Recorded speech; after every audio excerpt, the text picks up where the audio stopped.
S.C. Verma's wave motion and wave on string का numerical 24. A heavy ball is suspended from the ceiling of a motor car through a light string. A transverse pulse travels at a speed of 60 cm per second on the string when the car is at rest, and 62 cm per second when the car accelerates on a horizontal road. Find the acceleration of the car. G की value लेनी है 10 metre पर second square.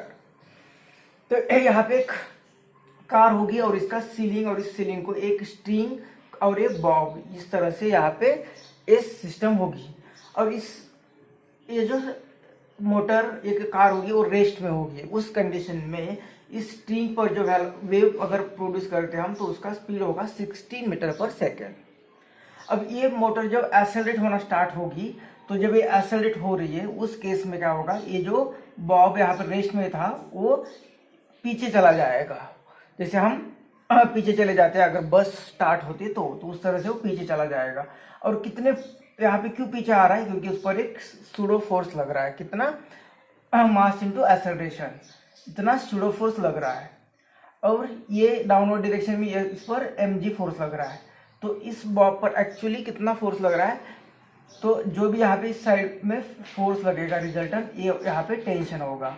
तो ये tension कितना होगा, तो ये दोनों का रिजल्टेंट जो होगा वो तो हम वो फाइंड कर सकते हैं by parallelogram law of vector addition. इसका ये दो फोर्सेस का नेट फोर्स फाइंड करेंगे. मतलब कितना आएगा यहाँ पे, ये टेंशन कितना आएगा जितना ये फोर्स इस साइड में, और ये कितना आएगा, ये टेंशन इज इक्वल टू दोनों का रिजल्टेंट. दोनों का रिजल्टेंट मतलब दिस फोर्स का resultant ma square plus a mg square plus ये दोनों 2 इंटू दिस दो फोर्स इंटू कॉस थीटा. लेकिन कॉस थीटा दोनों के बीच में 90 होगा तो वो टर्म कैंसिल होगी. तो ये दोनों साइड से ए एम स्क्वायर और ए एम स्क्वायर बाहर ले लेते हैं तो ब्रैकेट के बाहर m रहेगा और अंडर रूट में यहाँ पे a square plus g square रहेगा.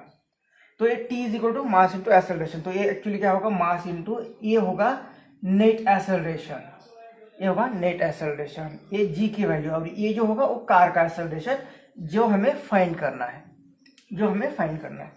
तो यहाँ पे ये फाइंड करने के लिए अगर हमें मास दिया हुआ है बॉब का या नहीं, तो बॉब का मास देखते g और t भी लगेगा. लेकिन t फाइंड करने में आसान है क्योंकि वेलोसिटी दी है और वो जो स्ट्रिंग दी हुई है उसका टेंशन, मतलब टेंशन और वेलोसिटी में रिलेशन है. तो उसके बारे में सोचते हैं कि क्या हो सकता है. तो दोनों जगह में वेलोसिटी अलग अलग है, मतलब दोनों जगह पे टेंशन भी अलग अलग होगा. और होगा ही क्योंकि न्यूटन्स लॉज ऑफ मोशन में हमने देखा है कि रेस्ट में होती है तो एक्सेलरेशन कितना होता है, और ये बॉडी जब एक्सेलरेट होती है तो उस पर जो सूडो फोर्स लगता है उनके कारण रिजल्टेंट एक्सेलरेशन जो आता है वो अलग होता है. तो इस केस में इस पर टेंशन हम फाइंड कर सकते हैं. एट रेस्ट में है तो टेंशन कितना आएगा, तो पहले तो वेलोसिटी का फॉर्मूला यूज करना पड़ेगा. वेलोसिटी कितनी होती है, under root T upon mu. तो ये वेलोसिटी दी हुई है और ये टेंशन यहाँ पे, तो एक इक्वेशन यूज करेंगे यहाँ पे जब रेस्ट में, तो इसे v1 कहते हैं, ये इक्वेशन. उसी तरह से यहाँ पे क्या बोल सकते हैं, वेलोसिटी यहाँ पे कितनी होगी, v2 बोलते हैं उसे. तो ये अंडर रूट टी. अब ये टी कौन सा, नेट टी, ये नेट टी मतलब ये टी यहाँ पे नेट टी एक्सेलरेटेड मोशन में जो नेट रिजल्टेंट आएगा वो इंटू म्यू. तो यहाँ पे दूसरा इक्वेशन. अब यहाँ पे दोनों की वेलोसिटी दी है हमें और वो अलग अलग आ रही है, इसका मतलब हम उसको कंपेयर कर सकते हैं. तो इक्वेशन 1 और 2 को हम कंपेयर करेंगे. मतलब इक्वेशन 1 डिवाइडेड बाय अगर 2 करते हैं तो यहाँ पे v1 डिवाइडेड बाय v2 लिख सकेंगे. और v1 डिवाइडेड बाय v2 मतलब this under root is equal to under root में t अपॉन म्यू और डिवाइडेड बाय दिस टर्म. तो डिवाइडेड की जगह पे इंटू करते हैं और इसका इनवर्स ले लेते हैं. तो ये mu upon T net, net T मतलब ये वाला. तो यहाँ पे वेलोसिटी v1 कितनी दी है, तो वो 60 मीटर पर सेकेंड डिवाइडेड बाई v2 कितनी दी है, 62 मीटर पर सेकेंड इज इक्वल टू ये अंडर रूट में ये और ये चला जाएगा. तो अंडर रूट में क्या रहेगा, ये टी और ये टी नेट. और ये टी कितना है, तो यहाँ पे टेंशन कितना लगेगा स्ट्रिंग पर, तो ये बॉब के कारण डाउनवर्ड डायरेक्शन में फोर्स आएगा mg और स्ट्रिंग पर टेंशन आएगा t. उसी तरह से यहाँ पे t कितना आएगा, तो ये दोनों का रिजल्टेंट यहाँ पे. तो ये वैल्यू भी अगर पुट कर देते हम तो ये कितना आएगा, अंडर रूट में t मतलब ये mg और डिवाइडेड बाय ए टी का ए एम और ए नेट एक्सेलरेशन नेट, और ये इसकी वैल्यू कितनी ये, तो ये कितना आएगा under root A square plus ji square. तो इसे भी हमें सॉल्व करना पड़ेगा, स्क्वायर रूट के अंदर की टर्म चाहिए हमें, एक्सेलरेशन चाहिए, तो इसका दोनों का स्क्वायर करते हैं पहले। तो 60 into 60 divided by 62 into 62 is equal to, इसका स्क्वायर रूट चला जाएगा तो ये आएगा एम जी, और ये एम तो कैंसिल होगा इधर ही, तो ये जी डिवाइडेड बाय अंडर रूट में ए स्क्वायर प्लस जी स्क्वायर।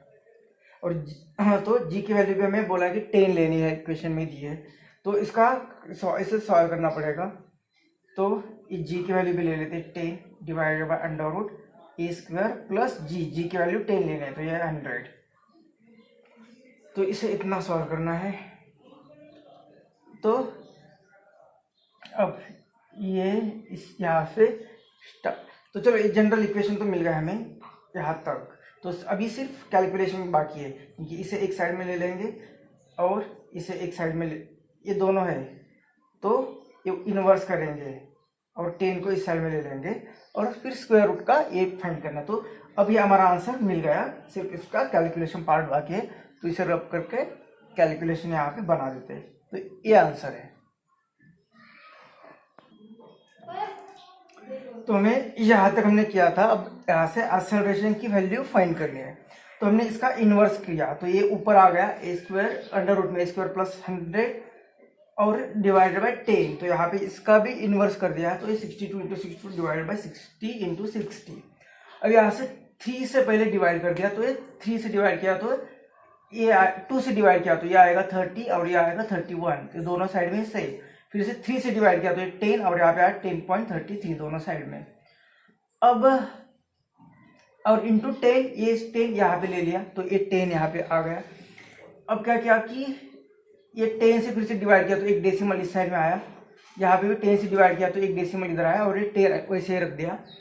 फिर ये दोनों का मल्टीप्लिकेशन यहाँ पे कर दिया तो ये आया 1.067089, तो ये जो 1.067 और ये 89 को हटा के यहाँ पे राउंडिंग ऑफ किया 1, तो ये यहाँ पे रख दिया इंटू ये 10।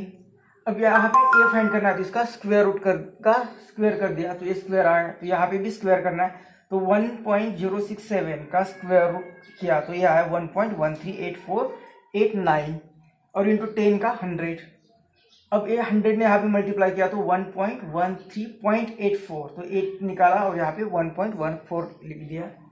अब ये 100 को यहाँ पे माइनस कर दिया तो ये 14 आ गया और ए स्क्वायर का स्क्वायर रूट लिया ए, तो इस साइड का भी स्क्वायर रूट आएगा 3.74, तो कार का एक्सेलरेशन रहेगा 3.74 मीटर पर सेकेंड स्क्वायर। बुक में जो आंसर दिया 3.7।